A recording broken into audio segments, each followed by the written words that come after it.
You and Charles Barkley are overrating Luka Dončić. He is not a superstar by any stretch of the imagination. If he's not a superstar, they aren't any. Not everyone has to be a fan of Luka Dončić.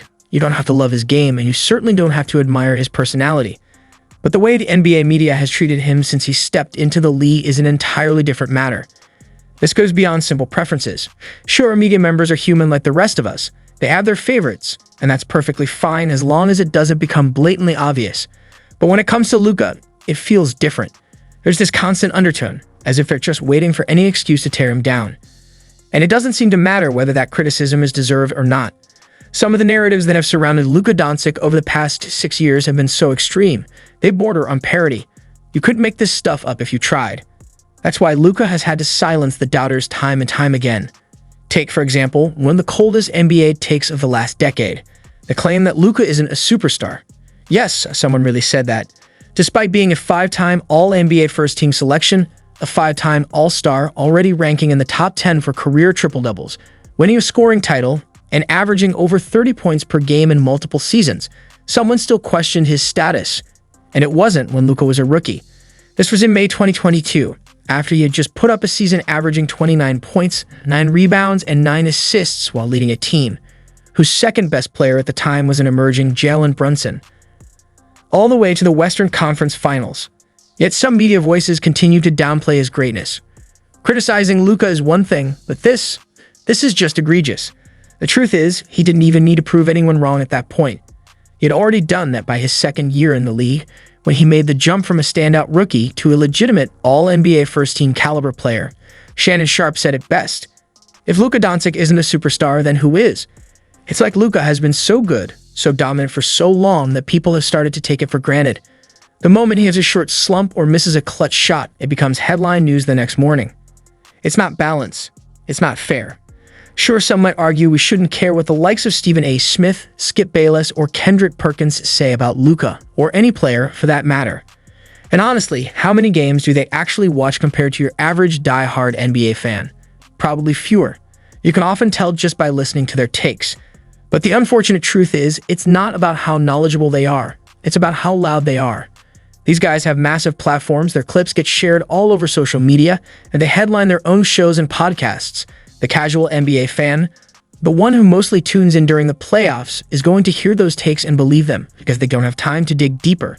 Now, Skip Bayless claims Luka isn't a superstar because he's a poor shooter, at least by superstar standards. Odd, considering that at the very moment he said that Luka was coming off his best shooting season from beyond the arc, 35% from 3. Not only that, but during the playoffs up to that point, Luka was shooting close to 40% from deep. So, what are we doing here?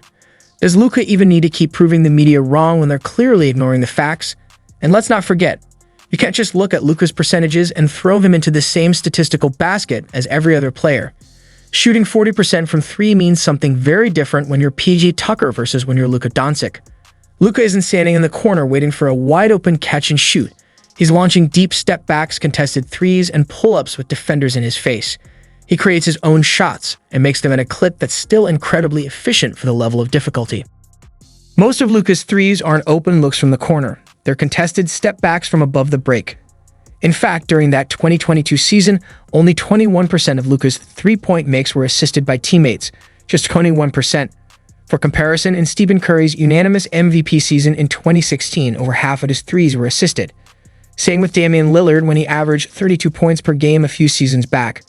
Luka's playstyle is truly one of a kind. And that's why his numbers need to be judged through a different lens. Calling him a poor shooter simply isn't accurate.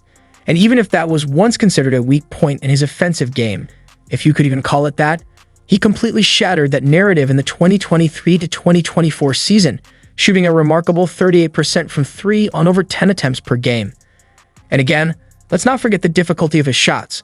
These aren't wide-open corner threes. They're self-created, high degree of difficulty attempts with defenders in his face. For someone with that shot profile, 38% isn't just great, it's elite. Yet he's still being labeled a poor shooter. Fine, one criticism disproven, but that's not where it ends. In the same infamous clip, Skip Bayless went on to call Luka a turnover machine. Now, yes, Luka did lead the league in turnovers during the 2023 to 2024 season, but there's important context there. He was also among the league leaders in total assists. In fact, he was third in assists. And guess who else had high turnover numbers? Domantas Sabonis, fourth in assists, second in turnovers. Even players like Giannis, KD, and Anthony Edwards were top 10 in turnovers, while not being top 10 in assists. The reality? If you're handling the ball that much, distributing that many passes, and carrying your team's offense, turnovers are inevitable.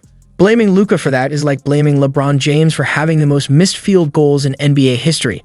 It comes with the territory of being a high-usage superstar. Before Kyrie Irving arrived in Dallas, Luka was the Mavericks' offense. The ball was in his hands constantly.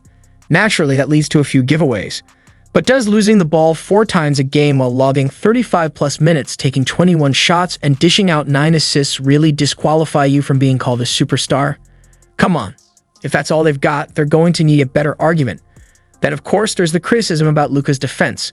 According to Skip, he's, and I quote, a disaster on that end of the court. Let's be clear. Luka Dončić is not an elite defender. No need to pretend otherwise.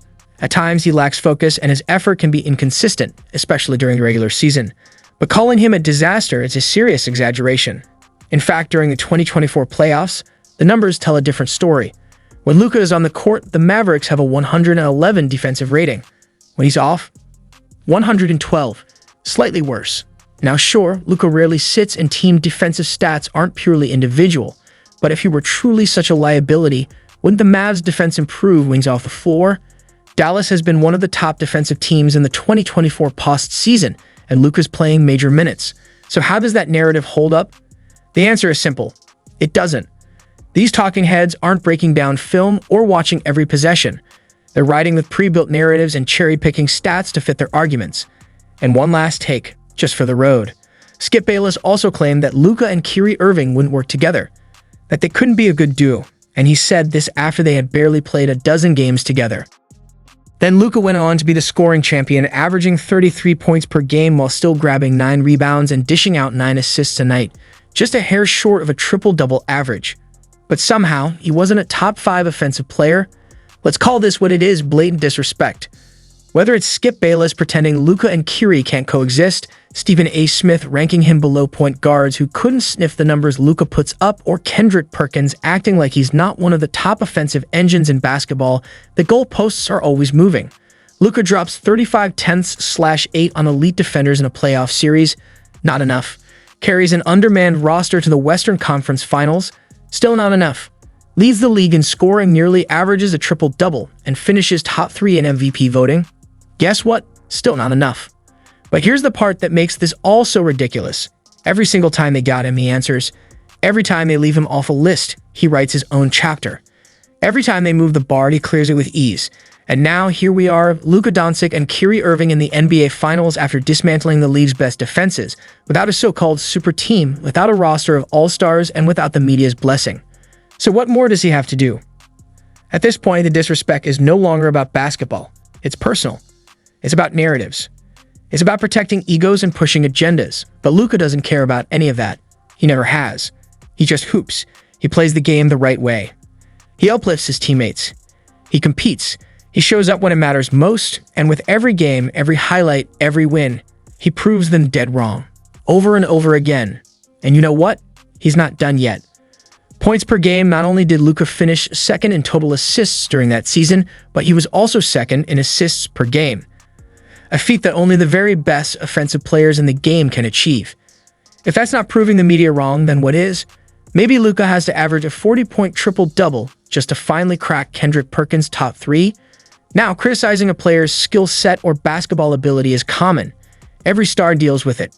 And in many cases, those takes can be debated or even supported by actual gameplay and statistics. That's fair. But in Luka's case, it often goes beyond basketball. It gets personal. Yes, Luka complains to refs. A lot. Sometimes it can be frustrating to watch. But when you start fabricating narratives to paint him as a bad teammate or toxic personality, that's when it becomes obvious there's an agenda. Take Kendrick Perkins, for example.